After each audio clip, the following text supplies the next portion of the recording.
Hello छात्रों, मैं अमित कुमार। आज अमित सर 0.2 चैनल पर आपको हार्दिक स्वागत है और हार्दिक अभिनंदन है। आज मैं मराठी का ITI कॉलेज में मैं आप लोग जानते हैं कि मैं इंस्ट्रक्टर हूं। आज आप लोगों को आज बोर्ड वायरिंग के बारे में सिखाना चाहते हैं। सबसे पहले मैं चाहूँगा कि बोर्ड पर इसको बारीकी से बहुत अच्छे से समझ ले और कैसे बोर्ड वायरिंग की जाती है सही तरीके से सीख ले। देखिए, मैंने यहाँ पर टॉपिक डाला है बोर्ड वायरिंग। मैंने क्या डाला है? Board wiring. तो बोर्ड वायरिंग करते कैसे हैं? सबसे पहले हम क्या करते हैं, यहाँ पर कि बोर्ड बनाते हैं। बोर्ड बनाते हैं, आपका एक बोर्ड इस तरह से होता है। आप जानते हैं कि यहाँ पर आप इंडिकेटर का इस्तेमाल करते हैं।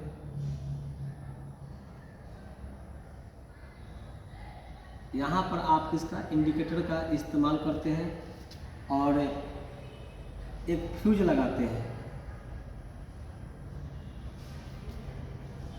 एक फ्यूज लगाते हैं और आप बोर्ड में पंखा के लिए स्विच और बल्ब के लिए स्विच, मैं जितने भी आप उपकरण इससे आप अपने घरों में जो रखते हैं, लगाते हैं, जिससे आप यूज करते हैं, जैसे मान लेते हैं पंखा लगाना हो कि नहीं, बल्ब जलाना हो, टीवी चलाना हो, तो सबके लिए स्विच चाहिए। मोबाइल चार्ज करना हो तो उसके लिए क्या चाहिए? सॉकेट चाहिए ना जी। तो 5 पिन सॉकेट का भी हम लोग प्रयोग करते हैं। तो मैं चाहूँगा कि जैसे मान लेते हैं, यहाँ मान लेते हैं फैन है मेरे पास। क्या है ये?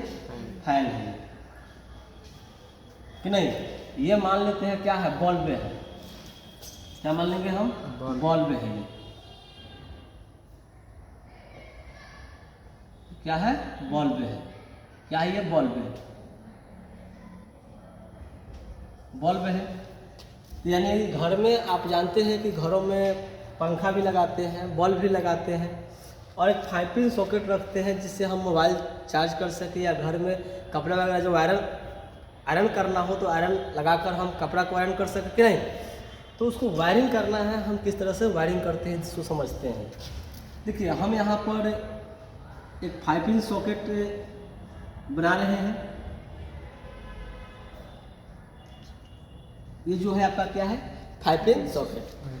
और यहाँ पर हम एक स्विच लेते हैं। ये है आपका स्विच है। तो आप बताइएगा, एक पंखा है और एक बल्ब है, एक 5 पिन सॉकेट है, तो हमें यहाँ पर 3 स्विच की जरूरत पड़ेगी कि नहीं? कितने स्विच की जरूरत पड़ेगी? 3 स्विच की जरूरत पड़ेगी। और मैंने एक स्विच बना चुका हूँ और यहाँ पर ये दूसरा स्विच है और ये तीसरा स्विच है कि नहीं? अच्छा, आप जानते हैं कि लाइन जो आता है तो हमारे पोल पर से 2 लाइन आता है। हमारे पोल से कितने लाइन आता है? 2। एक क्या आता है? फेज, और दूसरा क्या आता है? न्यूट्रल। मेरे पास 2 सप्लाई आता है, एक फेज और दूसरा क्या आता है? न्यूट्रल। तो आप जानते हैं कि इस पोल से 2 लाइन आता है, एक होता है फेज और दूसरा होता है न्यूट्रल।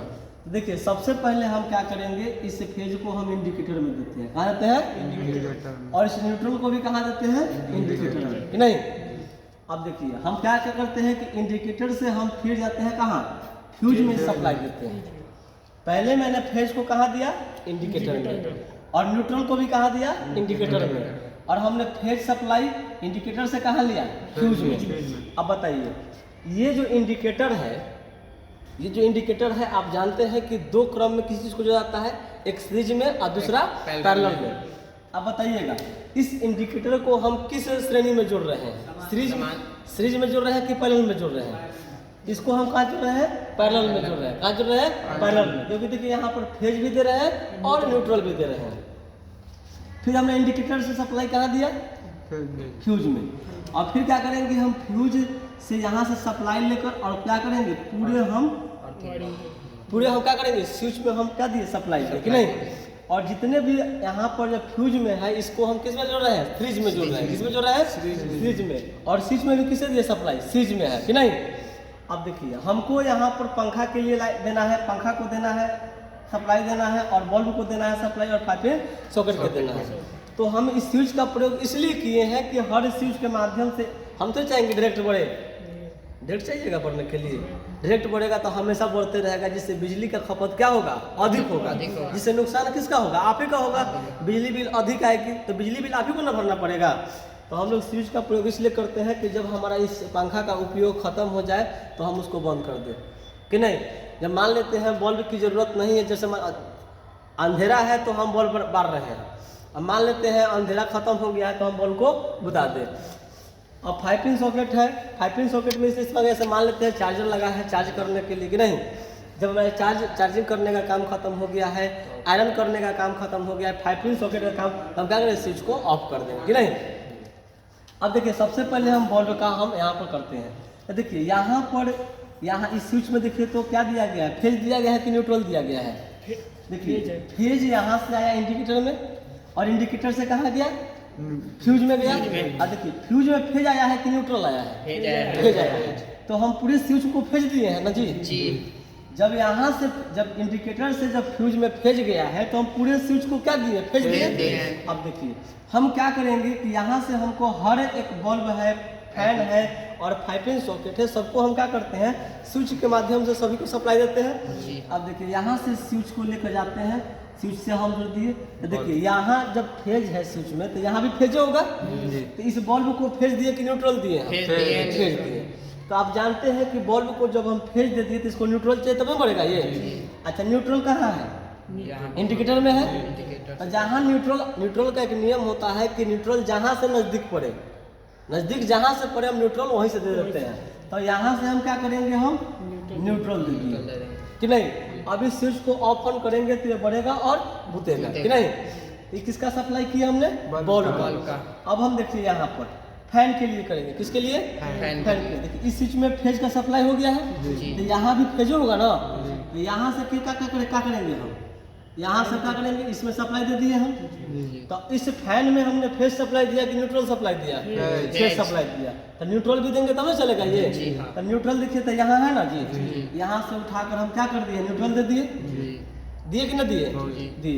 यानी मैंने इस स्विच से मान लेते हैं इसको स्विच नंबर 1, इसको स्विच नंबर 2, इसको स्विच नंबर 3। तो स्विच नंबर 1 से हमने किसका सप्लाई दिया, बल्ब का। और स्विच नंबर 2 से किसका सप्लाई दिया, फैन का। किसका दिया, फैन का।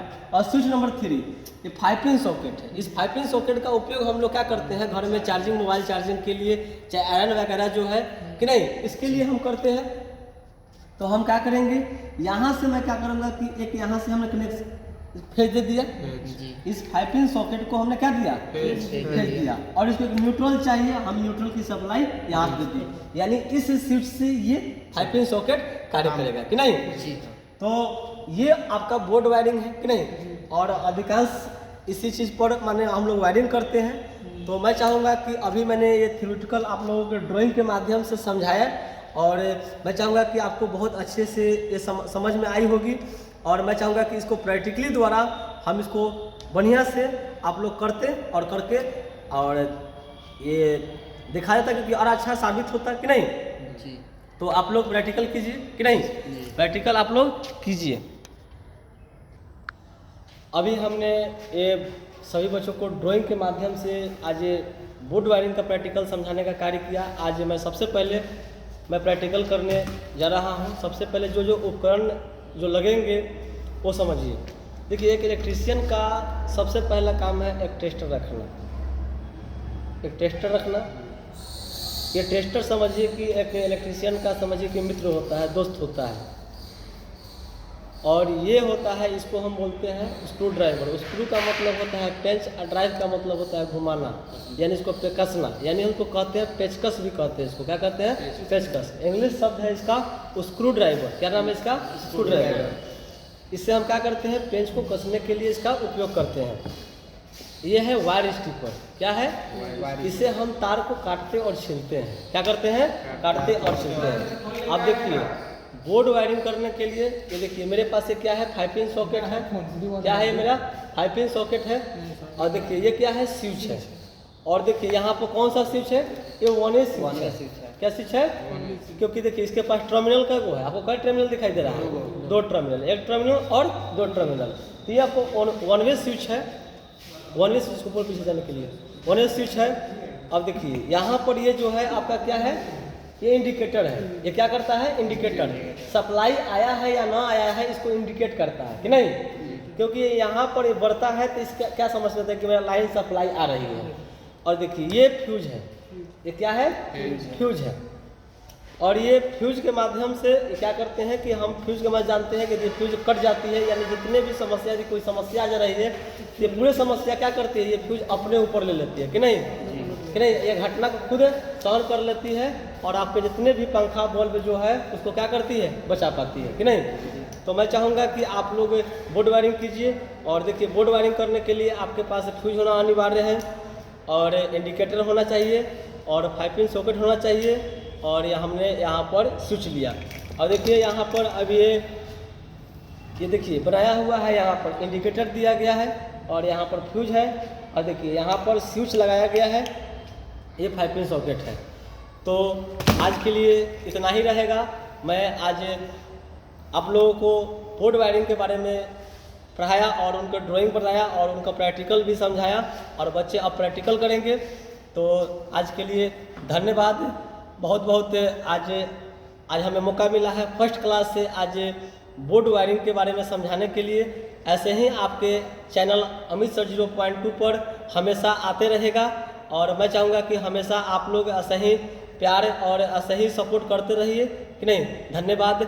जय भारत, जय जवान, जय किसान, जय हिंद, जय भारत।